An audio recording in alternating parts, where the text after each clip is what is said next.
जय हिंद फ्रेंड्स।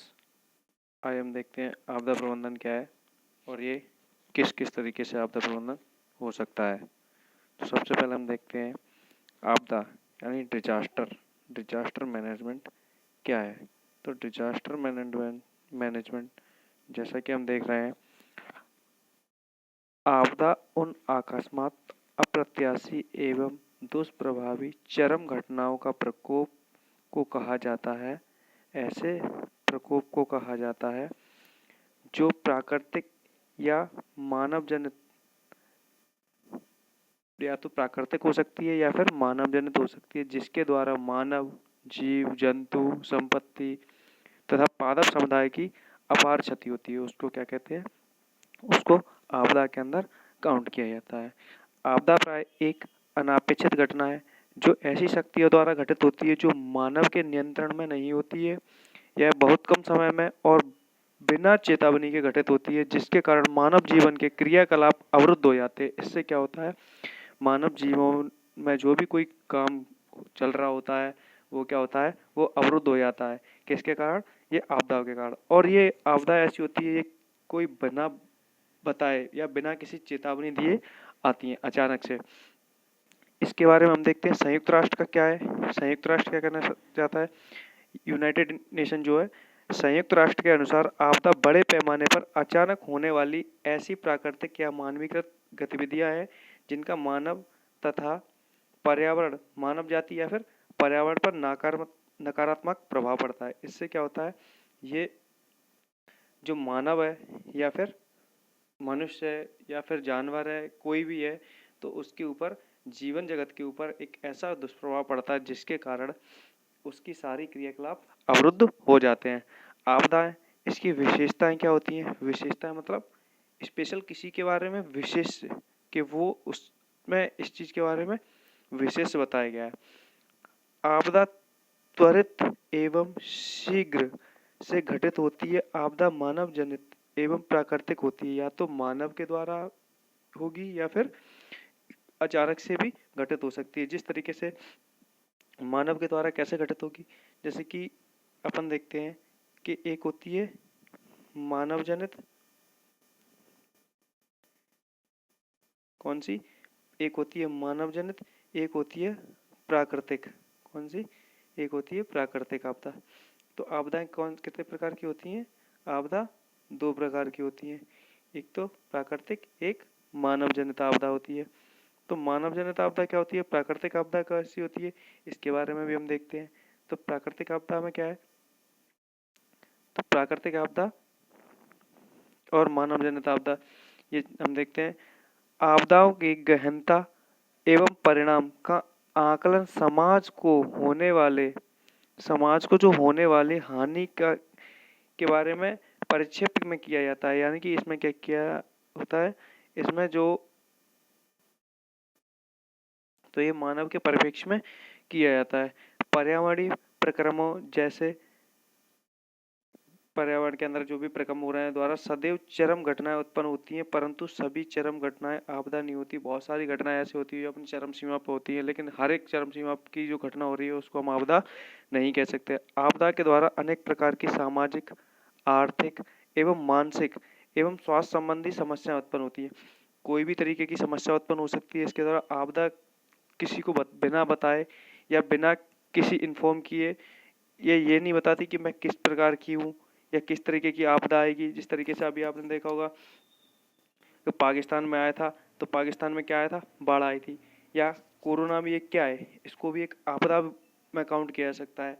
कैसे काउंट किया जा सकता है? अगर किसी कहीं से, जैसे कि प्राकृतिक है या ह्यूमन मेड है, जो जिस तरीके की होगी तो उसके अंदर काउंट किया जा सकता है। अभी इसके बारे में अगर पूरी इन्फॉर्मेशन मिल जाए तो हम इसको भी एक आपदा घोषित कर सकते हैं। नेक्स्ट हम देखते हैं आपदा। आपदाओं के प्रकार को, कितने कितने प्रकार की आपदाएं होती हैं। एक होती है प्राकृतिक आपदा, जैसा कि मैंने आपको बताया था, नेचुरल डिजास्टर। और दूसरी मैंने कौन सी बताई थी, मानव जनित आपदा। तो मैन मेड डिजास्टर, ठीक है, मैन मेड या ह्यूमन मेड डिजास्टर। प्राकृतिक आपदा क्या होती है? मानव पर प्रभाव डालने वाली प्राकृतिक घटनाओं को प्राकृतिक आपदा कहते हैं। आपदाओं का मानवीय नियंत्रण लगभग ना के बराबर होता है। यानी कि मानव के नियंत्रण में ये सारी चीज़ें नहीं होती हैं। ये मानव पर दुष्प्रभाव डालने वाली प्राकृतिक घटनाएं होती हैं जो कि प्रकृति के अनुसार होती हैं, जैसे कि भूस्खलन का आना, बाढ़ का आना या अन्य कोई भी कारण हो सकता है। तो ये क्या करती है, मानव जीवन पर अपना बहुत ज़्यादा प्रभाव डालती हैं और ये मानव के कंट्रोल में नहीं होती, ये कंट्रोल से बाहर होती हैं। नेक्स्ट देखते हैं मानव जनित आपदाएं क्या है। वे आपदाएं जिनकी उत्पत्ति के लिए प्रत्येक रूप से मानवीय क्रियाकलाप उत्तरदायी हुए, यानी कि जिनके आने में मानव का ही कुछ ना कुछ योगदान रहा हो, यानी कि उसने कुछ किया है। जैसे कि कोई क्या कर सकता है, मानव इसमें क्या कर सकता है, कैसे बोल सकते हैं इसको मानव ने किया या नहीं किया। जैसे कि एटम बम है। एटम बम क्या है, तो एटम बम क्या है, एटम बम। तो एटम बम क्या है, एक एटम बम एक मानव के द्वारा जनित है। तो ये एटम बम को हम बोल सकते हैं कि ये कैसा है, जो मानव के द्वारा जनित है, जो मानव के द्वारा किया हुआ आपदा है। तो इसको हम क्या बोल सकते हैं, मानव जनित आपदा है। उदाहरण के लिए ग्रीन हाउस प्रभाव व भूमंडलीय तापमान एवं वायु, जल, ध्वनि प्रदूषण, नाभिकीय दुर्घटना, बम विस्फोट, यातायात दुर्घटनाएं, वनाग्नि यानी कि दावानल। तो ये सारी क्या है, मानव के द्वारा किए हुए सारे घटनाएं हैं। जैसे कि हम बोल सकते हैं ग्रीन हाउस प्रभाव, ये क्या है, इसमें क्या होता है, इसमें टेम्परेचर जब बढ़ता है तो उससे क्या होता है, वाष्पोत्सर्जन होता है। वाष्पोत्सर्जन होता है तो वो क्या करता है, एक लेयर बना लेता है पूरी पृथ्वी के ऊपर। इस टाइप से एक लेयर बना लेता है जो क्या करती है, जैसे कि इधर सन है तो सन क्या करता है, अपना रिफ्लेक्शन करता है। तो ना तो ये सन की जो लाइट है उसको अंदर आने देती है और ना ही अंदर की जो गर्मी है उसको बाहर जाने देती है। यहाँ से टकरा के ये वापस कर देती है, इसकी यहाँ से वापस कर देती है, उसकी यहाँ से। जो अंदर है वो अंदर रहेगा, वो बाहर है जो बाहर रहेगा।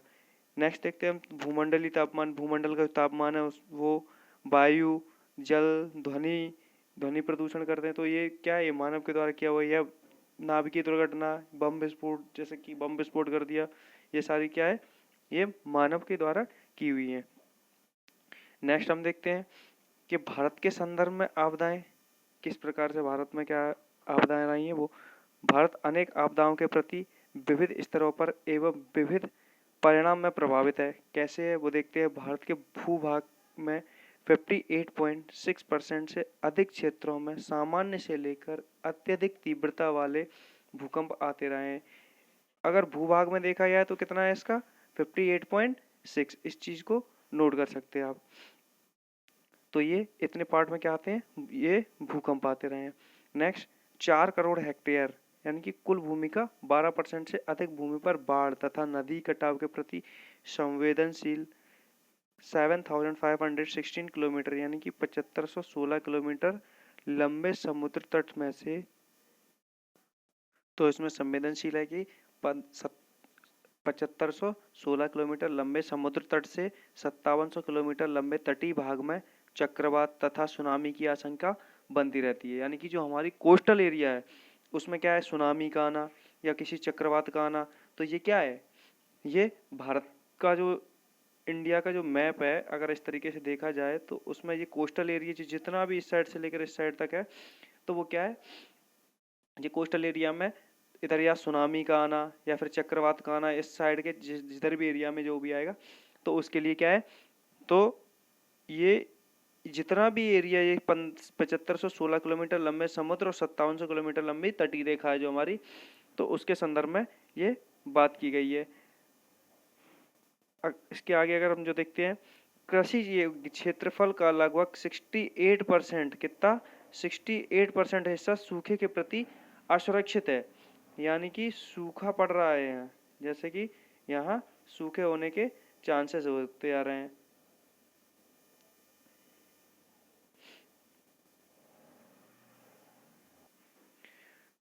तो कितना परसेंट एरिया, लगभग 68% हिस्सा सूखे के प्रति असुरक्षित है। भारत के पहाड़ी क्षेत्र भूस्खलन तथा हिमस्खलन के जोखिम से परिपूर्ण है। यानी कि जो पहाड़ी क्षेत्र है वहाँ पे क्या होता है, भूस्खलन हो जाता है या हिमस्खलन। भूस्खलन क्या होता है, यानी कि जमीन का या पहाड़ों का एक जगह से, यानी कि पानी के कारण उसका टूट के गिर जाना जमीन में। और हिमस्खलन क्या है, यानी कि जो बर्फ की बड़ी बड़ी चट्टानें हैं उनका टूट के गिर जाना। तो ये भूस्खलन और हिमस्खलन है। तो इस प्रकार की ये क्या है, ये जो आपदाएं हैं जो भारत में इस तरीके की होती रहती हैं। संयुक्त राष्ट्र की रिपोर्ट माने तो इसमें क्या कहा गया है, संयुक्त राष्ट्र की रिपोर्ट के अनुसार भारत में प्राकृतिक आपदाओं की 321 घटनाओं में वर्ष 2000 से लेकर 2019 के मध्य में 80,000 लोगों की 80,000 लोगों की मृत्यु हुई है। कब से लेकर कब तक, ये इन 19 सालों में 19 ईयर्स के अंदर कितने लोगों की मृत्यु हो चुकी है, 80,000 लोगों की मृत्यु हो चुकी है। 108 करोड़ लोग प्रभावित हुए हैं। किसके कारण, आपदा के कारण। भारत का डाटा है ये, किसका, ये इंडिया का डाटा है। ये इंडिया का डाटा क्या कहता है, 108 करोड़ लोग प्रभावित। इसमें ऐसा नहीं कि 108 एक 125 करोड़ में से 108 करोड़ लोग हैं, नहीं, एक व्यक्ति हो सकता है 4 बार प्रभावित हो गया हो, वही व्यक्ति सेम पर्सन है, वो बार बार प्रभावित हो गया, तो उसको बार बार काउंट किया जाएगा। भारत विश्व के सर्वाधिक आपदा प्रभावित देशों में चीन में कितनी आपदाएं आती हैं प्रति साल, अगर देखा जाए तो 577, संयुक्त राष्ट्र में 467, इसके पश्चात भारत तीसरे स्थान पर आता है। अगर इसमें देखा जाए कि सबसे ज्यादा आपदाएं कहाँ आती हैं, तो सबसे ज्यादा आपदाएं कहाँ आती हैं, चाइना के अंदर आती हैं सबसे ज्यादा। उसके बाद कहाँ पे आती हैं, तो उसके बाद अमेरिका में आती हैं उसके बाद आपदाएं।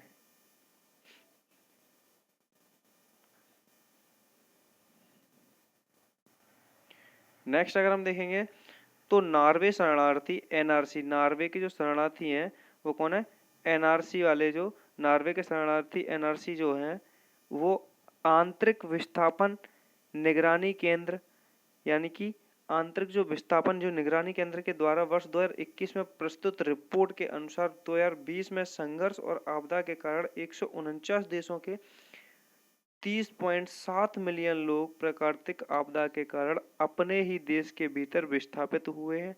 प्राकृतिक आपदा के कारण जिन 5 देशों में सबसे अधिक विस्थापन हुआ है उनमें सबसे ज्यादा किसमें हुआ है, चीन में 5 मिलियन, फिलीपींस के अंदर 4.4 मिलियन, बांग्लादेश के अंदर 4.4 मिलियन, भारत के अंदर 3.8 मिलियन। तो ये भारत का डाटा कितना है, 3.8 मिलियन का। तो ये अपने आप में एक बहुत बड़ा डाटा है। कांगो लोकतांत्रिक गणराज्य, इसमें कितने, 27 मिलियन। तो इस तरीके से आपके सामने ये सारा डाटा बताया गया है। नेक्स्ट आगे हम देखते हैं जल एवं जलवायु से जुड़ी आपदाएं, चक्रवात, बवंडर या फिर तूफान, ओलावृष्टि, बादल का फटना, लू, शीतलहर, हिमस्खलन, सूखा, समुद्र क्षरण, जिस तरीके की बिजली का कड़कना, ये सारी क्या है, प्राकृतिक ये प्रमुख आपदाएं हैं। भारत के अंदर ये ज्यादातर ये आपदाएं इस प्रकार की देखी जाती हैं। ये आपदाएं भारत की आपदाएं हैं। दूसरा पॉइंट क्या है, भूमि संबंधी आपदाएं। भूमि संबंधी आपदाएं क्या है, इसमें भूस्खलन एवं कीचड़ का बहाव, यानी कि भूस्खलन का हो जाना, पहाड़ी क्षेत्र से किसी मिट्टी का टूट के किसी रोड पे आके गिर जाना। नेक्स्ट भूकंप, भूकंप का आना या फिर बांध का टूटना, खदानों में आग, यानी कि जो बड़ी बड़ी खदानें हैं, कोयले ऐसी खदानें हैं तो उनमें आग लग जाना।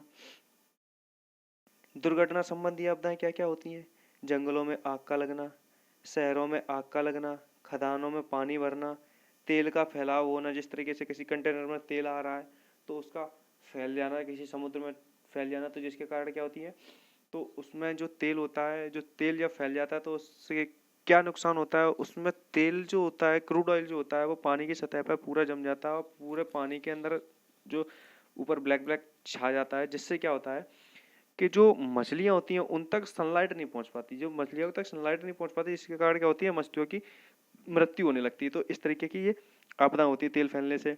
प्रमुख इमारतों का ढहना, यानी कोई बड़ी इमारत का टूट जाना, एक साथ कई बम विस्फोट होना, जैसे कि कोई बम विस्फोट हो रहा है, न्यूक्लियर रिएक्टर कोई ब्लास्ट मार गया या न्यूक्लियर बम है उसका फटना, बिजली से आग का लगना, यानी कि आग लग गई बिजली से, हवाई सड़क एवं रेल दुर्घटना, यानी कि एरोप्लेन का किसी का क्रैश हो जाना या फिर ट्रेन का एक्सीडेंट हो जाना, ये भारत की प्रमुख छोटी मोटी आपदाएं हैं।